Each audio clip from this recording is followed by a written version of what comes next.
Welcome to the discussion. My guests today are David Catanoso, the Director of Enterprise Cloud Solutions Office at the Department of Veterans Affairs, John Hale, the Chief of Cloud Services at the Defense Information Systems Agency, David Peed, the Vice President and General Manager at Equinix Government Solutions, and Cameron Cherry, the Federal Chief Technology Officer for Dell Technologies. Gentlemen, welcome to the discussion. Thank you. Before we get started, let me set just a little bit of context for our conversation today. Ever since the Cloud First initiative in 2010, agencies have been moving toward a hybrid approach. Some applications and data will remain on-premise, others will move to public and private clouds. This is and will continue to be a fact of federal technology for the foreseeable future. Gartner research found the use of public cloud services are expected to grow by 17% on average through 2021. Dell Tech also estimates that spending on cloud services is expected to grow by more than $9 billion by 2024, which is a 5 times increase over what agencies spent in 2016. And agencies have learned over the last few years, and particularly during this coronavirus pandemic, that the value of having multi-cloud approach is real. The General Services Administration laid out simple and straightforward benefits of hybrid cloud in a 2016 white paper that still resonate today. It says hybrid cloud is valuable for dynamic or highly changeable workloads that can deal with significant demand spikes. And this is especially true as agencies push the cloud to the edge. Another good hybrid use case is around big data processing, where an agency could use a hybrid cloud storage to retain its accumulated data and run analytics against it. Now, at the same time, GSA says agencies, CIOs, must also identify operational and business benefits of implementing a hybrid cloud and build a business case to support their strategy, because with any technology, there are risks. So with that context in place, let's turn to our panel. They're going to tell us what agencies need to know as they continue to take advantage of this hybrid cloud approach. I'm going to start with John Hale from DISA. John, the approach to cloud services, generally speaking at DISA, you guys have been cloud before cloud was sexy, before cloud was even what we call cloud. But give me a sense, how is DISA looking at cloud today, and how's your approach evolved? Yeah, so hey, first, thanks for having us on the show. This is a timely topic with what's going on with the coronavirus pandemic right now. So, the Department of Defense's cloud strategy has evolved dramatically over the last 10 years, and even more so probably in the last 3 months. 10 years ago, if you'd asked us about cloud, the general view was that traditional data centers, big data was the way that we were going to go for the foreseeable future, and that cloud had a place, but it was kind of an ancillary service to help augment certain capabilities. Over the last 10 years, that strategy has changed dramatically, and now we're at a point where the department's look is really cloud first, and then traditional hosting or traditional data centers or even hybrid cloud capabilities as kind of a secondary focus, right? So there's more and more push to move to software as a service in a pure cloud environment, with using hybrid cloud really for how do we transition the more legacy type applications into the cloud environment. A lot of high transaction, high IO based type applications. That's where we look at leveraging hybrid cloud. To that avail, we've fielded MilCloud capabilities within the department, which is our on-prem commercial cloud service. But we're leveraging more and more off-prem commercial cloud for traditional day-to-day type operations. And with the coronavirus pandemic, our shift towards online collaboration has accelerated dramatically. Plenty to talk there about the coronavirus impact, and we'll get to that maybe a little bit later, but let me just take a half a step back. Do you get a sense that the strategy has changed over the last 10 years, the last couple years, because of this idea that, oh, look, the cloud can be secure, the cloud can be useful, or did something else trigger that change? No, I think it has to do with security. The Department of Defense, we're much like a lot of other industries, we're really concerned about the security of our data. And when you talk to the security folks, 10 years ago, cloud was something that wasn't necessarily known and trusted, and so they were a little shy about leveraging cloud capabilities to house, that important data. But that we've, working with that part of our teams, we have proven to them that it can be secure, that it can be used, it is reliable, and that we get all the data that we need about the and the integrity and the security of our data and our applications. So it's really been about bringing along the non-believers, for lack of a better word, the folks who didn't believe that cloud could do what we were telling them that it could do all along. But so that's dramatically changed and evolved our strategy. A little bit of advice, John. Don't ever say "I told you so." I don't think I that do works not. well. I do Very not. good. Actually, I'm very good with my security folks because I have to have them. So. I know, I know. Let's turn to Dave Cantanoso from the Veterans Affairs Department. Now, Dave, you guys at VA have been also on a cloud journey for some time. I remember talking to your CIO back in 2010, and they were all in, and then things took a little bit of a slowdown, I guess, maybe. But talk about your current approach to cloud and where does hybrid fit? Sure. Well, again, I'd like to thank everybody for inviting us to be part of the panel. For those of you who may not know, the VA is the second largest federal agency, second only to the size of the Department of Defense. We have over almost 400,000 employees, and we provide services and health and benefits and memorial services to millions of veterans. So as you can imagine, for that size of an agency, we have an enormous on-premise infrastructure to support hospitals and regional offices and staff around the country. And so hybrid cloud is a big part of our solution. We've started really moving forward heavily into the commercial cloud space using the government clouds from Amazon and Azure.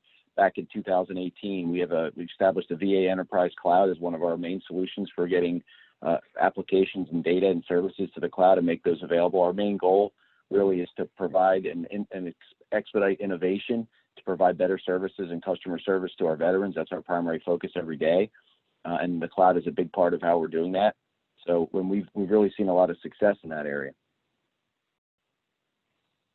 You talk about this VA Enterprise Cloud. Now, is this basically a hybrid approach where you have some on-prem for certain data or certain applications? Because obviously VA is known for having some, we'll say, older technology that you guys still find useful, but then also you're modernizing, and I know you guys have done a ton of work with customer service as an example of modernized front-end systems. Have you had that kind of, is that where this hybrid approach finds that balance?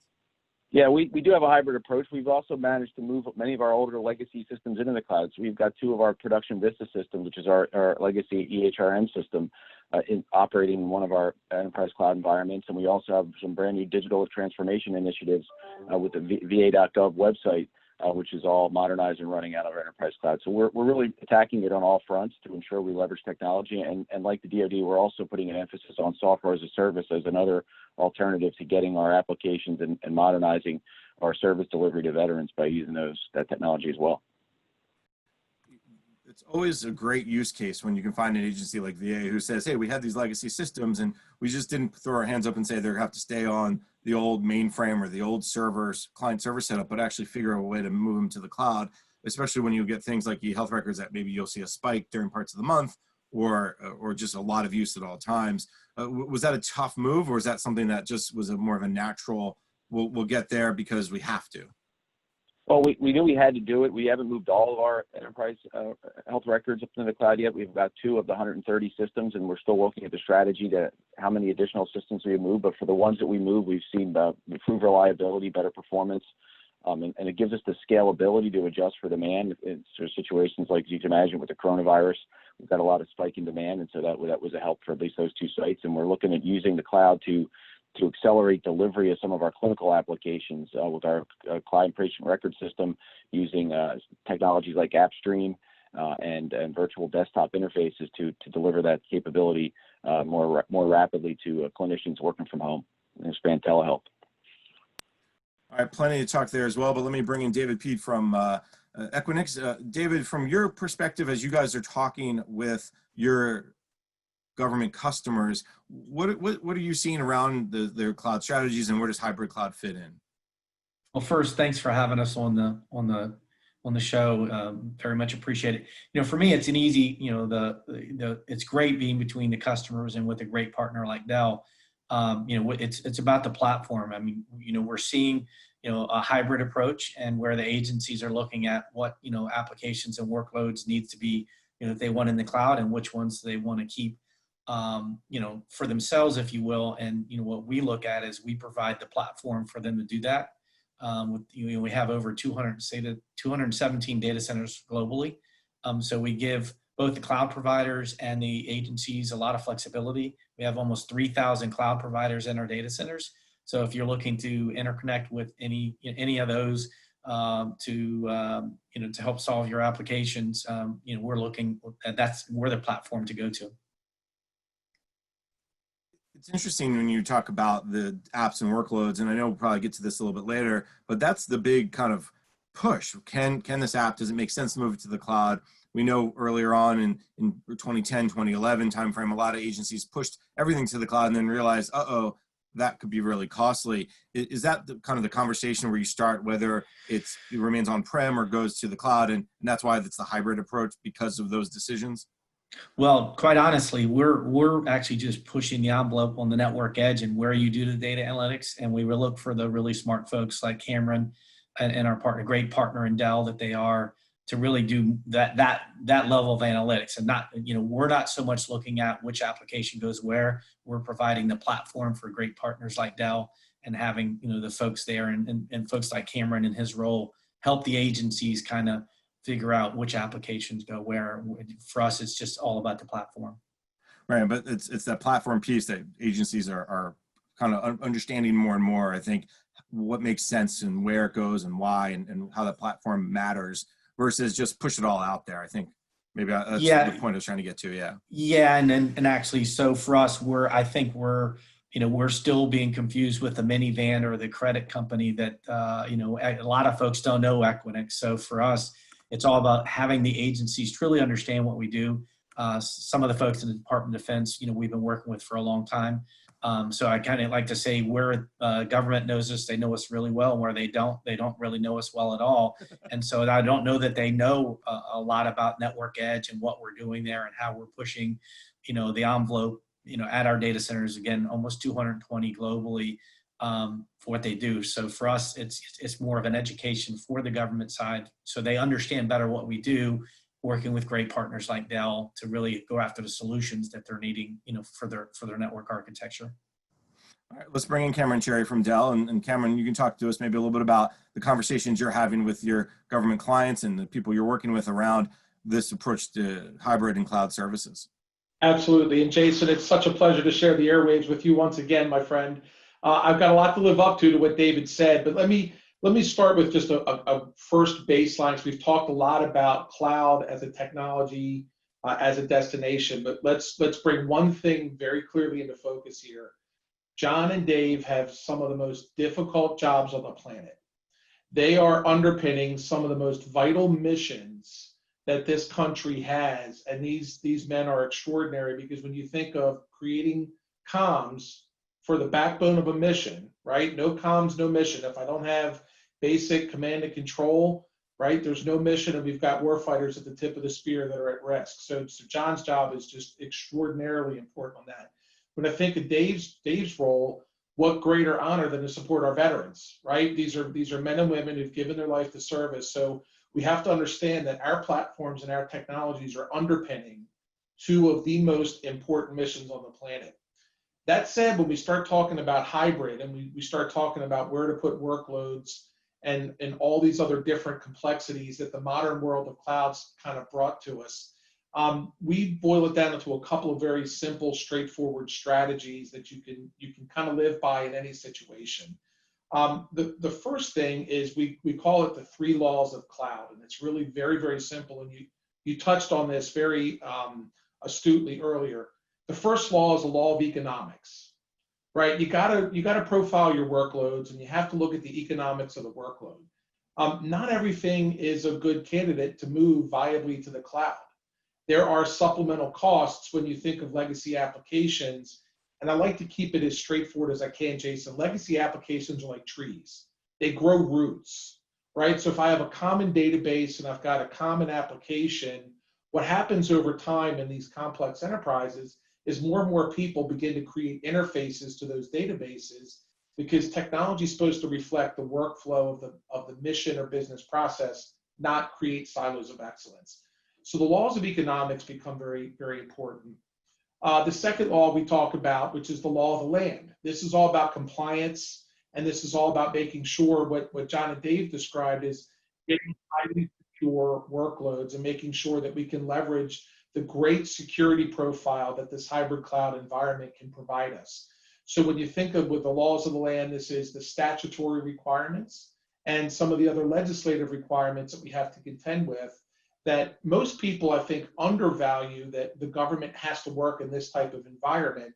It's actually extraordinarily complex. So anything we could do to progress in this area, we really have to, give our hats off to the government and civil workers that have been able to make this progress, because it's a very challenging environment.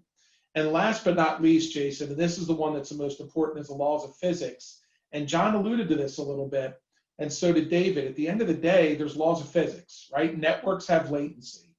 And so being able to put a workload in a geo or location best suited for the user or the user community that's accessing it, so that they can gain a good user experience and the performance that the application requires, is what's driving a lot of our customers to this hybrid cloud model. Great examples, you have COCOMs around the world, right? These combatant commands around the world.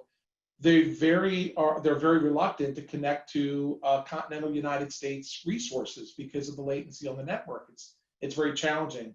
So being able to leverage great capabilities like what Equinix provides as points of presence and their data centers to these mission partners, and really bring these two powerful capabilities together, you can live by these laws pretty safely.